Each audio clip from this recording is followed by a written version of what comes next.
following breaking news, an enforcement surge in undocumented immigrant arrests, targeted raids rounding up hundreds of foreign nationals.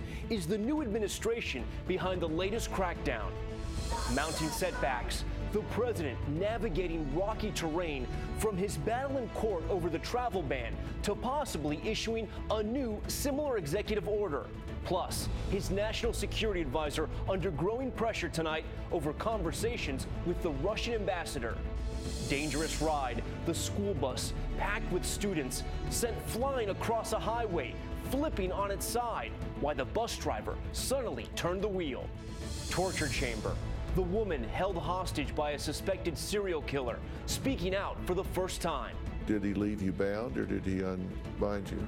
He left me bound and he also put a chain around my neck. And the new blizzard threat, where it's headed, and the new technology that could save your life on those icy roads. Tonight, we put it to the test. From ABC News, this is ABC World News Tonight.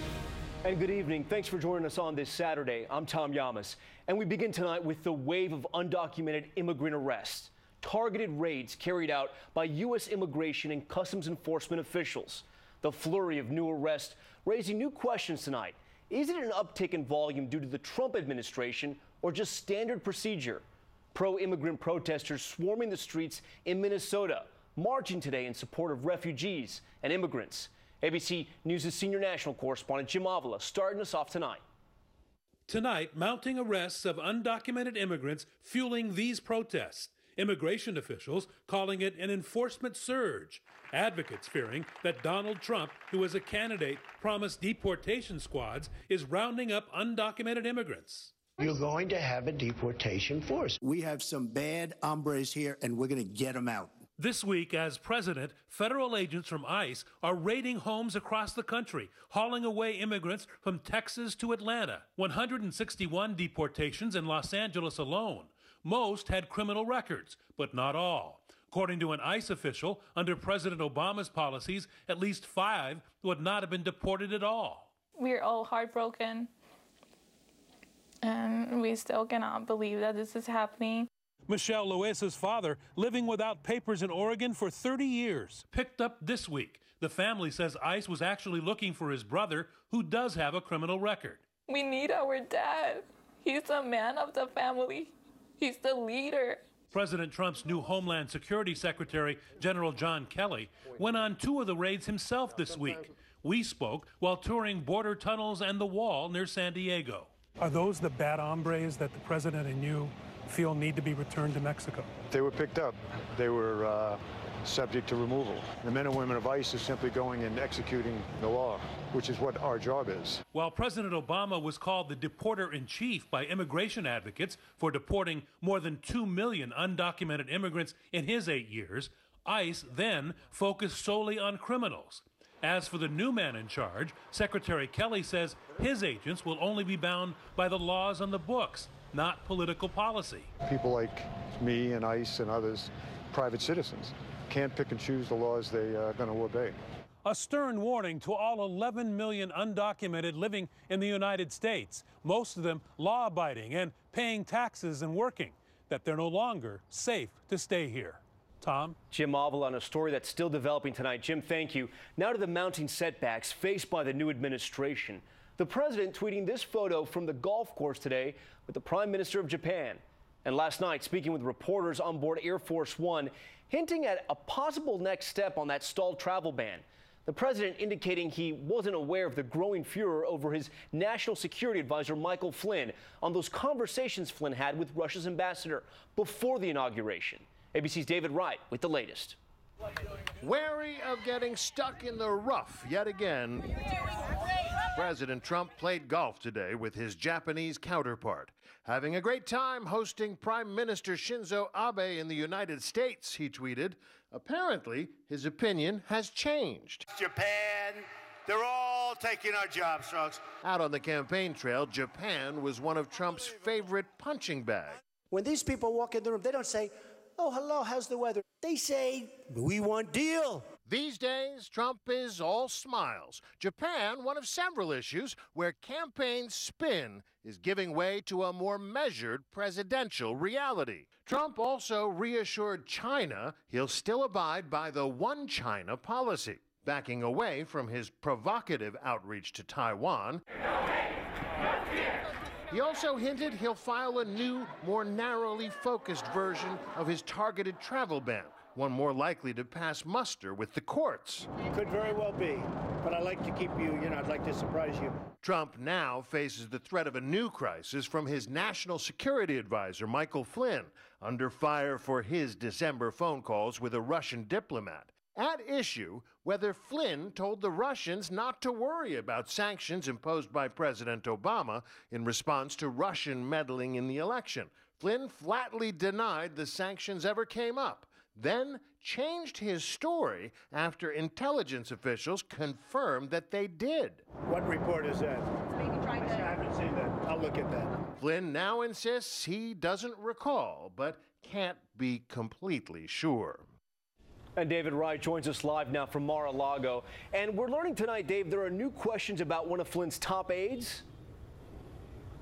That's right. Even as Democrats in Congress are calling for an investigation of Flynn, ABC News has learned that the CIA has denied a security clearance to one of Flynn's top aides, Robin Townley. That'll effectively prevent him from serving.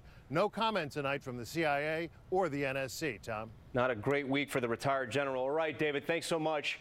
Many Americans expressing intensifying anger in this period of national transition, and in particular on the heated subject of the future of health care.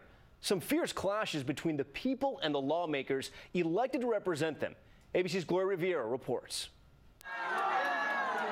Emotions raw and tempers flaring at town halls. A packed room today in Pasco County, Florida, filled with voters confronting GOP officials. Let's all be respectful. Let's hold our boos, and let's hold our catcalls and our comments. This woman, a 77-year-old Republican in a county that Trump won, fed up. I've left many, many messages at your office, and I'm definitely one of your constituents. I am 77 years old, and I think it's unconscionable for this politician to tell me that at 74, I will be facing death penalty. A key concern, the repeal of Obamacare. Some 20 million Americans are currently covered. While Republicans are united in passing legislation to dismantle it, they are divided on the time frame and what happens next. Similar scenes playing out across the country for weeks. 2018! Shame! Shame! Why do you think organizations like yours have started to spring up? What's behind it? Because it works. We saw how effective the Tea Party was, and our organization will use similar tactics, but definitely different ends. After that town hall in Florida, the representative in that county, Gus Bilirakis, tweeted his thanks to those who came, saying it is his duty to listen despite differences, and he hopes to find common ground. Tom? These town halls getting more and more heated. All right, Gloria, thank you. Much more on the immigration controversy and that travel ban fight tomorrow on This Week, when George goes one-on-one with White House senior policy advisor Stephen Miller. Next to the terrifying moments on board a school bus filled with high school students, that accident playing out, take a look on surveillance video. A van sending that bus barreling across a highway, tipping it over. Tonight, what that van driver is accused of. Details from ABC's Adrian Bankert. Tonight, another close call. A school bus carrying 31 high schoolers flips over. Police tell ABC News the driver of a van, allegedly under the influence, pulled in front of the bus. The two vehicles collide, the bus toppling, skidding hundreds of feet. 5 students rushed to the hospital. It all just happened really fast. It was like a nightmare that came true. Thank the Lord for helping you survive through a moment like this. And in Ohio, this newly released video captures students thrown from their seats as the bus crashes into an SUV. They were all okay. In both crashes, there were no seat belts. That's the case in most school buses in the U.S. Seatbelt manufacturers say crash tests like this show 3-point restraints can reduce injuries by up to 50%. Look at the kids who aren't buckled in. They go flying. 17 states are considering school bus seatbelt bills this year, but that could cost school districts tens of millions of dollars. On average, 6 children die in school bus crashes each year. That's out of the 23 million students riding. So the federal government says even without seatbelts, school buses are safe. Tom? Incredible. Everyone walked away from that accident. All right, Adrian, thank you. Turning now overseas to a deadly 6.5 magnitude earthquake striking the Philippines. When many people were sleeping, that's when it happened. At least 6 people killed, many from falling debris, more than 200 people injured. At least 100 aftershocks rocking that region. And back here at home tonight, new details emerging about a horrifying story. A woman held captive inside a chamber of horrors for months by a suspected serial killer in South Carolina. Now she's speaking out for the first time. ABC's Eva Pilgrim with more on that for us tonight. Tonight, the woman who escaped a suspected South Carolina serial killer speaks out, sharing details of her captivity. He left me bound, and he also put a chain around my neck. So in that container, you were chained into a corner and you couldn't move the length of the container. My neck was in one corner, my ankle was in the other corner. Kayla Brown telling her story, saying she saw her boyfriend shot and killed, and how she survived, chained up like a dog, repeatedly assaulted, in an interview with Dr. Phil set to air Monday and Tuesday. Brown, missing for 2 months, was found in November inside this shipping container. Detective Whitfield hearing Brown's calls for help. We were shocked and amazed when we heard the knocks back. Brown trapped inside that container that sat on this property belonging to Todd Colehep, a seemingly successful realtor. Colehep now facing charges for murdering 7 people, including Brown's boyfriend, Charlie Carver. I was always there for him. Couldn't be there this time. Brown telling Dr. Phil, he did not break me, I won. Brown says Colehep hoped that she would one day fall in love with him. Colehep is due back in court in March. Tom? A horrific story. All right, Eva, thank you. Let's turn now to weather. Headaches across the country. This homeowner south of Seattle, take a look, cleaning up after a mudslide. Says he considers himself lucky to still have a house. And millions in the Northeast digging out from not mud, but snow, and lots of it, now bracing for round 2. Senior meteorologist Rob Marciano joins us from New York Central Park. He's tracking it all. Rob, are we talking about a new blizzard threat here? We are, Tom. We've warmed a little bit since the last dump of snow, but another explosive storm is heading to the Northeast. Look at all the winter alerts from Maine back through western New York, all the way down to D.C., where high wind watches are posted, and we've got some winter weather moving in. Let's time it out to, I think in the morning, we're going to see some issues, especially across the I-95 corridor with rain and sleet and some icing, and then warming up just a little bit, rain across the coast. But this thing really winds up and bombs out by the time it gets to the Gulf of Maine, and we're talking about blizzard conditions there. But look at the wind field all the way to D.C. Could see gusts over 50 miles an hour and big time accumulating snow, maybe 2 feet in parts of Maine. And areas that got hit with the last snowstorm could see another foot of snow by Monday night. Tom? Okay, Rob, we'll keep all eyes on that storm. Thanks so much. We want to stick with weather now and talk about driving on those slick, icy roads. There's new technology out there that may help save your life behind the wheel. It might change the way you drive. Here's ABC's David Curley. This latest blast of winter is a slippery, sliding reminder of how dangerous driving on ice can be. Hit the brake, hit the brake. It's pure ice underneath the snow. Up to 80% of traction is lost on a slick surface. Automakers are now adding technology to their cars to make it easier to get out of a skid like that. Here at GM Chevrolet's test track, engineers try to get cars to slide. When I point the steering wheel, the electronics will actually say, oh, he wants to go this way. Our controller has the ability to individually control each wheel. Electronic stability control has been mandated on new cars for more than 5 years now. A computer brain working faster than yours, slowing the wheels that are losing traction, saving more than 1,500 lives in the last year studied. I was always taught to counter steer. If I start skidding to the left, to steer to the right. It's changed now? Yes, so the technology's enabled us to basically follow what the driver wants the car to do. And with the auto industry moving toward autonomous vehicles, is there going to be a point where I don't even have to do anything?